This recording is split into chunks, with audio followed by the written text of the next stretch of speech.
Francesca Findabair, also known as Enid Anglena, the Daisy of the Valley, a pure-blooded elven sorceress who was widely regarded as the most beautiful woman in existence. But beauty was not her only virtue.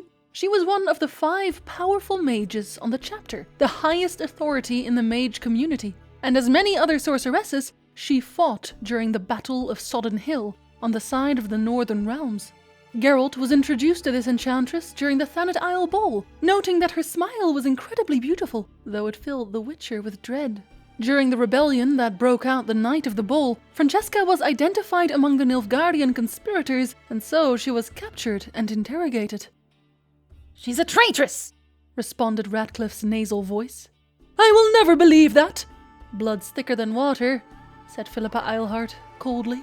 "And Emperor Emir has promised the elves freedom, as well as their own independent state. Here, in these lands, after the humans have been slaughtered, naturally.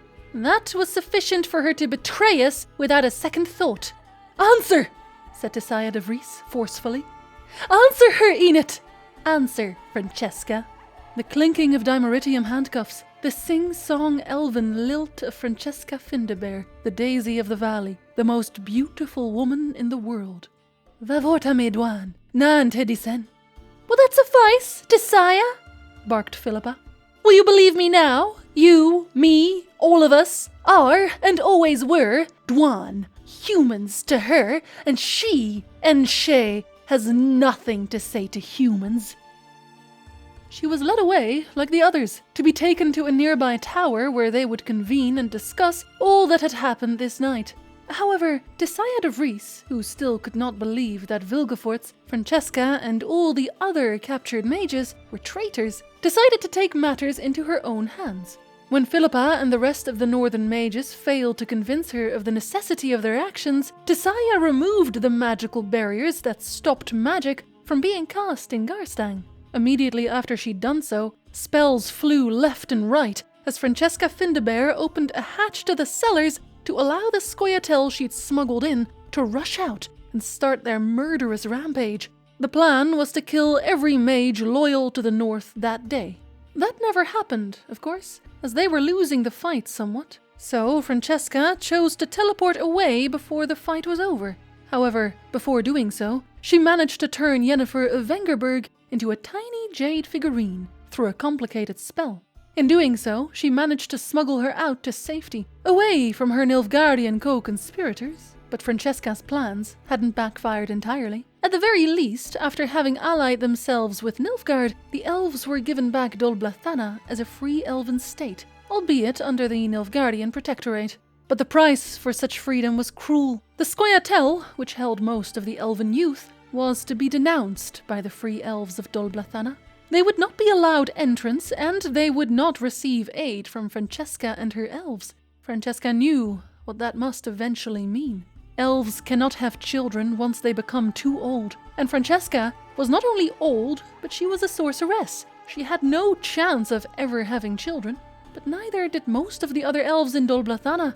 After all, the young elves fought in the Scoia'tael units. The old elves sat safely in the Valley of the Flowers. They would produce almost no children. In fact, Iorveth, a Scoia'tael commander, after the war jokingly called Dol Blathanna the Valley of the Sterile Elders, and he despised Francesca Findabair for making this payment in blood. At that point, Dol Blathanna had been a free elven state for 5 years, with over 2,000 elves settling there, but they had only produced a dozen or so children. That's not to say Francesca did not regret that she'd had to make this deal in the first place. When Filavandrel asked her to let the Scoia'tael return, she refused with pain in her heart.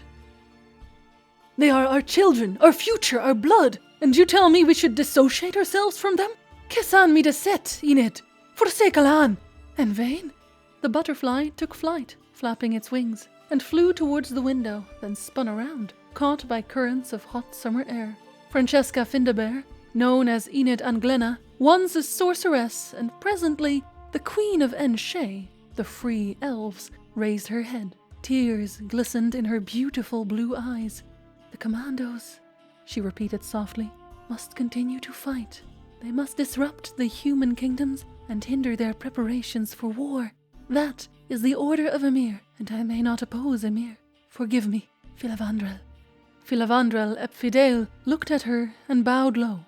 I forgive you, Enid, but I do not know if they will. Of course, Francesca did eventually join the Lodge of Sorceresses as well, despite the initial objections from some of the northern sorceresses. During their first meeting, Philippa asked Francesca to bring another elf into the fold so she wouldn't feel so alone as the only pure-blooded elf.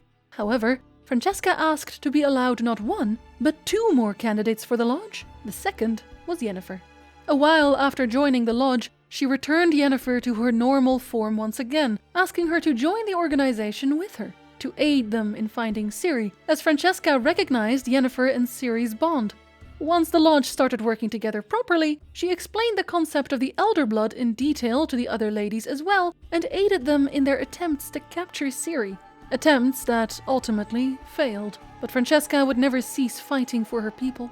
After the war, she argued on her people's behalf in the lodge, as they wondered how the elves were to keep hold of their valley, now that the war was lost by Nilfgaard, and the North worried about Francesca's possible children, something the elf quickly quashed, as she had not been able to have children for many years now.